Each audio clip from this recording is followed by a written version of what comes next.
बिल्कुल जी, entirely possible है। इसमें तो कोई ऐसी बात नहीं है 25 से पहले हो, 25 के बाद हो, एससीओ से पहले हो, एससीओ के बाद हो। इंटायरली पॉसिबल कि ये एससीओ से पहले भी हो सकता है। इसमें तो कोई ऐसी बात नहीं है। जब नंबर गेम पूरी होगी, जब एक ब्रॉडर कंसेंसस डेवलप हो जाएगा, तो वो अगर एससीओ से पहले हो जाता है तो ठीक। अच्छा, पार्टी ने अपना ड्राफ्ट जेयूआई को दे दिया है और जेयूआई को जो है 4 बुनियादी एतराजात हैं। आई नो आपको उन तमाम का पता है और हम प्रोग्राम में उस पर बात कर भी चुके हैं। कैसे आगे बढ़ेंगे इस पर जेयूआई के साथ? देखिए आदिल साहब, पहली बात तो ये है कि जेयूआई का अपना एक ड्राफ्ट है, वो अभी हमारी नज़र से नहीं गुजरा। उन्होंने अभी तक नहीं उसको पब्लिक किया।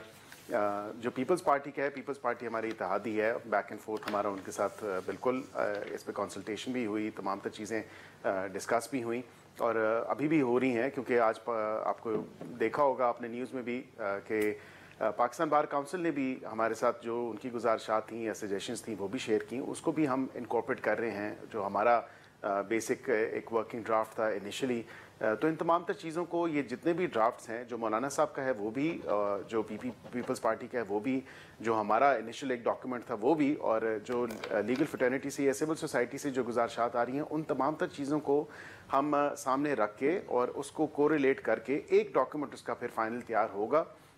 और जब वो होगा, तमाम तर चीज़ें जिस पे ब्रॉडर कंसेंसस पाया जाएगा, तो जाहिर बात है हम उसको लेके आएंगे आगे। और कोई ऐसी अगर जहाँ पे कोई ऐसा इशू परसिस्ट कर रहा है या कोई ऐसा कह लें कि मूव फॉरवर्ड नहीं कर सक रहे हम उस इशू से, या if we are unable to move past that, then उसको बिल्कुल हम देखेंगे और if we can leave it then we leave it. अच्छा, लीड आपने ब्रॉडर कंसेंसस की बात की बैरिस्टर साहब, पहले तो जेयूआई को आपको मनाना पड़ेगा, लेकिन पीटीआई भी, असद कैसर साहब अब ये कह चुके हैं कि आप ड्राफ्ट तो शेयर करें ना, तो उनके साथ भी आप ड्राफ्ट शेयर कर लें। आप डायरेक्टली एंगेज भी उनसे कर सकते हैं। ब्रॉडर कंसेंसस का मतलब ये है कि आप सबको जो है ऑन बोर्ड लें। देखिए आदिल साहब, ड्राफ्ट की जहाँ तक बात है, तमाम तर जो पार्लिमानी लीडर थे पार्टीज़ के या जो असल स्टेक होल्डर्स हैं, उन तमाम के साथ हमने शेयर किया। जब कमेटी की मीटिंग्स हुई, तमाम तर उन लीडरान ने या जो भी अपनी अपनी पार्टी को रिप्रेजेंट कर रहे थे, खा वो हमारे इत्तेहादी हों या अपोजिशन के हों, उनके सामने ड्राफ्ट था। इनकी भी तरफ से आपको याद होगा कि बैरिस्टर गौहर साहब भी थे और 2-3 और लोग भी थे जो उस कमेटी में थे और वहाँ पे इन्होंने भी देखा। तो ये नहीं है कि इन्होंने ड्राफ्ट नहीं देखा या इनके ड्राफ्ट इनको एक्सप्लेन नहीं किया गया, उसके सेलिएंट फीचर्स बताए नहीं गए।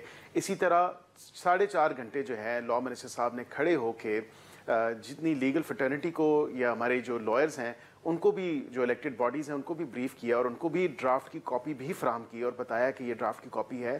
फिर उसके बाद उनकी कमेटी बनी और उनकी जो गुजारिशात, जो तजवीज़ थी, तजावीज़, वो आई भी, हमें रिसीव भी हो चुकी हैं पाकिस्तान बार काउंसिल की तरफ से, और उसको भी हम देख रहे हैं, इनकॉर्पोरेट करेंगे। ये बिल्कुल एक गलत तासुर दिया जाता है कि शायद ड्राफ्ट शेयर नहीं किया गया या ड्राफ्ट दिया नहीं गया।